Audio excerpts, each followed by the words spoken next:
ವೀರೇಶನ, ಈಗ ಕಣದಾಗ ಫೈಟರ್ ಮರಿ ಆಡ್ತಿರ್ತಾವ ನೋಡ್ರಿ, ಕೆಲವೊಂದು ಆಡ್ತಿರಂಗಿಲ್ಲ ಅಂತ ಮರಿಗಳು ಆಡಾಕ ಏನಾದ್ರು ಮೇಲಿಂದ ಕೇಳ್ತೀನಿ ಯಾವ್ದು ಯೂಸ್ ಆಗುತ್ತೆ ಅಂತೇಳಿ.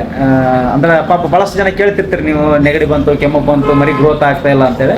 ಅದ್ರ ಬಗ್ಗೆ ಇವತ್ತು ಮೆಡಿಸಿನ್ ಬಗ್ಗೆ ಚರ್ಚೆ ಮಾಡೋಕೆ ಬರ್ರಿ. ಅದಕ್ಕಿಂತ ಮೊದಲ ಈ ಒಂದು ಚಾನಲ್ಗೆ ಯಾರೆಲ್ಲ ಸಬ್ಸ್ಕ್ರೈಬ್ ಮಾಡಲ್ಲ ಅವರು ಸಬ್ಸ್ಕ್ರೈಬ್ ಮಾಡ್ಕೊರಿ, ಮಗಳು ಬರೋ ಗಂಟೆ ಹೊತ್ತು ಎನ್ನಬಲ್ ಮಾಡ್ಕೊರಿ, ಲೈಕ್ ಮಾಡಿ. ಈಗ ಬರ್ರಿ, ಈಗ ಒಂದಿಷ್ಟು ಮೆಡಿಸಿನ್ಗಳನ್ನು ನಮ್ಮೊಂದು ವ್ಯೂವರ್ಸ್ಗೆ ಹೇಳ್ಬೇಕಾಗತ್ತೆ. ಅದನ್ನ ಕೆಮ್ಮಿಗೆ ಯಾವುದು ಬರ್ತೈತಿ, ಶೀತಕ್ಕೆ ಯಾವುದು ಬರ್ತೈತಿ. ಈಗ ಫಸ್ಟ್ ಬಂದು ಸಾಕಾಣಿಕೆ ಮರಿ ಬಗ್ಗೆ ಒಂದಿಷ್ಟು ಮಾತುಗಳನ್ನ ಮಾತಾಡೋಣ. ಇವಾಗ ನಾನು ಒಂದು 30 ಮರಿಗಳನ್ನ ತೊಗೊಂಬಂದಿನಿ ಸಾಕಾಣಿಕೆ ಮಾಡೋಕೆ. ಆ ಒಂದು ಮರಿಗಳಿಗೆ ಫಸ್ಟಿನಿಂದ ಹಿಡಿದು ಮಾರೋ ತನಕ ಏನು ಮಾಡ್ಬೇಕು ಅನ್ನೋದನ್ನ ನಿಮ್ಮ ಹತ್ರ ಕೇಳಿದ್ರೆ ನೀವು ಹೇಳ್ಬೋದಾ? ಹೌದಾ? ಇವತ್ತು ಬಜಾರಿಂದ ಮರಿ ತಂದೀನಿ ನಾನು ಏನು ಮಾಡಬೇಕು ಅಂದರೆ ಮೆಡಿಸಿನ್ ಬಗ್ಗೆ ಅಂದರೆ ಫಸ್ಟ್ ಅವಕ್ಕೆ ಒನ್ ಡೇ ಗ್ಯಾಪ್ ಕೊಡಬೇಕು. ಅವೆಲ್ಲ ಈಗ ಟ್ರಾವೆಲ್ ಮಾಡಿರ್ತಾವಲ್ಲ, ಟ್ರಾವೆಲಿಂಗಲ್ಲಿ ಎಲ್ಲ ಮೈಕ ನೋವು, ಸುಸ್ತು ಎಲ್ಲ ನಮ್ಗೆ ಹೆಂಗಾಗ್ತದೆ ಅವಕ್ಕೆ ಆ ಥರ ಆಗಿರ್ತದಲ್ಲ, ಸುಸ್ತಾಗಿರ್ತಾವೆ. ಅವಾಗ ಬೆಳಗ್ಗೆ ಫಸ್ಟ್ ಬೆಲ್ಲ ಕೊಡಬೇಕು. ಬೆಲ್ಲ ಕೊಡೋದ್ರಿಂದ ಏನಾಗುತ್ತಾ, ಹುಳುಗಳು ಎಲ್ಲ ಒಂದು ಕಡೆ ಬರ್ತದೆ. ಬಂದ ತಕ್ಷಣ ಡಿವಾರ್ಮಿಂಗ್ ಔಷಧಿ ಅಂದ್ರೆ ಹೊಟ್ಟೆ ಒಳಗಿರುವಂತ ಹುಳಗಳು ಒಂದ್ ಕಡೆ ಬರ್ತಾವೆ, ಒಂದ್ ಸೈಡ್ ಬಂದಾಗ ಅದಕ್ಕೆ ಡಿವಾರ್ಮಿಂಗ್ ಮಾಡಬೇಕು. ಡಿವಾರ್ಮಿಂಗ್ ಬೆಸ್ಟ್ ಅಂದ್ರೆ ಅಲ್ಬೆನಿಕ್. ಇದು ಇದು ಇದು ಡಿವಾರ್ಮಿಂಗ್. ಇದು ಆಮೇಲೆ ಜಂತು ಸಾಯೋದಕ್ಕೆ.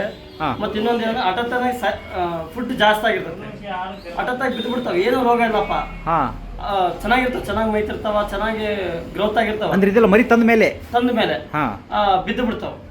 ಆತರ ಮುಂಚಿತವಾಗಿ ಹಾಕಿದ್ರು ಒಳ್ಳೇದಿತ್ತು. ಆ ಥರ ಬಿದ್ದಾಗ ಹಾಕ್ಬೋದು. ಹೌದೌದು, ಹಾಕಿದ್ರೆ ಫುಲ್ ಈ ಹೊಟ್ಟೆ ಉಬ್ಬರ ಆಗಿರ್ತಲ್ಲ, ಅದಕ್ಕೂ ಬರ್ತದೆ ಜಂತು ಸಹಾಯಕ. ಈಗ ಸಿಡಿ ರೋಗ ಅಂತಲ್ಲ, ಅದಕ್ಕೂ ಬರ್ತದೆ, ಜಂತುಗೂ ಬರ್ತೈತಿ. ಇದನ್ನ ಹಾಕ್ಬೇಕು. ಓಕೆ, ಈಗ ಒಂದಿನ ಬಿಟ್ಟು ಕಾಸಿ ಇದನ್ನ ಹಾಕ್ಬೇಕು. ನೆಕ್ಸ್ಟ್ ಏನ್ ಮಾಡ್ಬೇಕು? ನೆಕ್ಸ್ಟ್ ಬಂದ್ಬಿಟ್ಟು ಅಂದ್ರೆ ಒಂದು ದಿನ ಬಿಟ್ಟು, ಈಗ ಇದನ್ನ ಹಾಕಿದೀವಿ ಒಂದಿನ, ನೆಕ್ಸ್ಟ್ ಒಂದಿನ ಗ್ಯಾಪ್ ಕೊಡ್ತೀವಿ ನಾವು.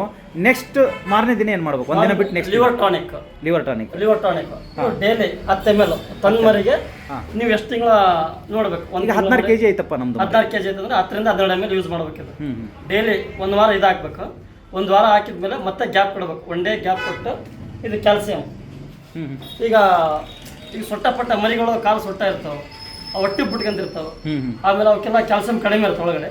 ಇದು ಹಾಕ್ಬೇಕಿದೆ ಕ್ಯಾಲ್ಸಿಯಂ. ಇದು ಕಾಲು ಬೆಂಡ ಹಂಗಿಲ್ಲ, ಸ್ವಲ್ಪ ಮರಿಗಳು ಶೈನಿಂಗ್ ಬರ್ತಾವೆ. ಇದಕ್ಕೆಲ್ಲ ಶೈನಿಂಗ್ ಬರ್ತದೆ ರೀ. ಓಕೆ, ಅಂದ್ರೆ ಒಂದು ವಾರ ಅದನ್ನ ಒಂದು ವಾರ ಇದನ್ನ. ಇವು ಮರಿ ಕೆಮ್ತಿರ್ತಾವಪ್ಪ, ಭಾಳ ಕೆಮ್ತಿರ್ತಾವೆ. ಏನು ಮಾಡಿದ್ರು ಕೆಮ್ಮು ಹೋಗ್ತಾ ಇರಂಗಿಲ್ಲ ಅಂತಂದ್ರೆ 2 ml ಬೆಳಿಗ್ಗೆ ಸಾಯಂಕಾಲ. ಯಾವ್ದು ಅದು? ಎಂಡ್ರೋಜಿನ್ ಪ್ಲಸ್ ಅಂತ ಹೇಳಿ, ಎಂಡ್ರೋಪಾಕ್ಸಿನ್, ಬ್ರೋಮಕ್ಸಿನ್, ಹೈಡ್ರೋಕ್ಲೋರೈಡ್ ಮಿಕ್ಸ್ ಇರ್ತದೆ. 2 ml 3 ದಿನ ಕುಡಿಸ್ಬೇಕು. ಅಂದ್ರೆ ಇದು ನಮ್ದು ಸರ್ಕಲ್ ಒಳಗಿದು. ಹೌದು, ಒಂದು ಮರಿಗಳನ್ನ ತಂದು ಕಾಸಿ ಕೊಡೋದ್ರೊಳಗ ಈ ಏನಾರ ಕಾಯಿಲೆ ಕೆಮ್ಮು ಕಸ ಬಂದ್ರೆ, ಕೆಮ್ಮು ಶೀತ ಬಂತಂದ್ರೆ ಯೂಸ್ ಮಾಡಬೇಕು. ಸುಮ್ಮನೆ ಯೂಸ್ ಮಾಡಬಾರ್ದು. ಕೆಮ್ಮು ಬಂತಂದ್ರೆ 3 ದಿನ ಕೊಡಬೇಕು. ಅಂದ್ರೆ ಈ ಕೆಮ್ಮು ಕಡಿಮೆ ಆಗುತ್ತೆ. ಇದು ಬಂದ್ಬಿಟ್ಟು ಇವಾಗ ಏನು ಮೈತಾ ಇಲ್ಲಪ್ಪ, ಈಗ ಜ್ವರ ಸುಮ್ಮನೆ ಮಕ್ಕ ನಮ್ಮ ಮರಿಗಳು ಏನು ಮೈತಾ ಇಲ್ಲ ಅಂದ್ರೆ ಜ್ವರ ಬಂದಿರ್ತಾವ, ಏನಾದ್ರು ಕಾಯಿಲೆ ಬಂದಿದ್ರೆ, ಟೆಂಪರೇಚರ್ ಜಾಸ್ತಿ ಇತ್ತಪ್ಪ ಅಂದ್ರೆ ಇದು 2 ml, ಇದು 2 ml. ಟೆಂಪರೇಚರ್ ಜಾಸ್ತಿ ಅಂದ್ರೆ ಯಾವ ತರ? ಜಾಸ್ತಿ ಇತ್ತಂದ್ರೆ 100 ಮೇಲೆ 105, 106 ಈ ತರ ಜಾಸ್ತಿ. ಒಟ್ಟು ನಾರ್ಮಲ್ ಅಂದ್ರೆ ಯಾವ ತರ ಇರುತ್ತೆ? ನಾರ್ಮಲ್ ಅಂದ್ರೆ ಒಂದು 70-80 ಇತ್ತಂದ್ರೆ ಏನು ಪರವಾಗಿಲ್ಲ, ಜ್ವರ ಇಲ್ಲ ಅಂತ. 70-80 100 ಇದ್ರು 102 ತನಕ ಇದ್ರು ಏನಿಲ್ಲ. ಬಟ್ ಮೈ ತರಂಗಿಲ್ಲಪ್ಪ, ಸಪ್ಪಗಿದಾವ, ಜ್ವರ ಇಲ್ಲ ಅಂದ್ರೂ ಮೈ ತರಂಗಿಲ್ಲ. ಅವಕ್ಕೆ ಏನೋ ಒಂದು ಬೇರೆ ವಾತಾವರಣದಲ್ಲಿ ಇರ್ತಾವಲ್ಲ, ಮೈ ತರಂಗಿಲ್ಲ. ಅವಾಗ 2 ml, ಇದು 2 ml. 2 ml ಅಂದ್ರೆ 15 kg ಮರಿಗಳಿಗೆ. 15 kg ಮರಿಗಳಿಗೆ 25 kg ಮರಿದ್ರೆ 3 ml. Okay okay. ಮಾಂಸಕ್ಕೆ ಮಾಡ್ಬೇಕಿಲ್ಲ, ಮಾಂಸಕ್ಕೆ ಚಪ್ಪಿಗೆ 2 ml 3 ml ಈ ತರ ಕೊಡಬೇಕು. 3 ದಿನ ಕೊಡಬೇಕು, ಜಾಸ್ತಿ ಕೊಡಬಾರ್ದು. ಹೇಳ್ತಾರ ಜಾಸ್ತಿ ಮಾಡಿದ್ರೆ ಯಾವ್ದು ಚುಚ್ಚಬಾರ್ದು, ಜಾಸ್ತಿ ಮಾಂಸಕ್ಕೆ ಹೊಡ್ತಾ ಇರೋದು. ಮತ್ತೆ ಅದ್ರ ಜೊತೆ ಏನಾದ್ರು ಇದನ್ನ ಮಾಡಿದ್ರೆ ನಡೀತದೆ? ಇದು ಆಂಟಿಬಯೋಟಿಕ್. ಉಂಟದು ಏನಿತ್ತಂದ್ರೆ ಅವಾಗ ಮಾಡೋದು. ಅಂದ್ರೆ ಈ 3 ಇದ್ರ ಜೊತೆ ಅದನ್ನ ಮಾಡೋದು ಬೇಡ ಅಂತೀರಾ? ಬೇಡ ಅದೆರಡೆ.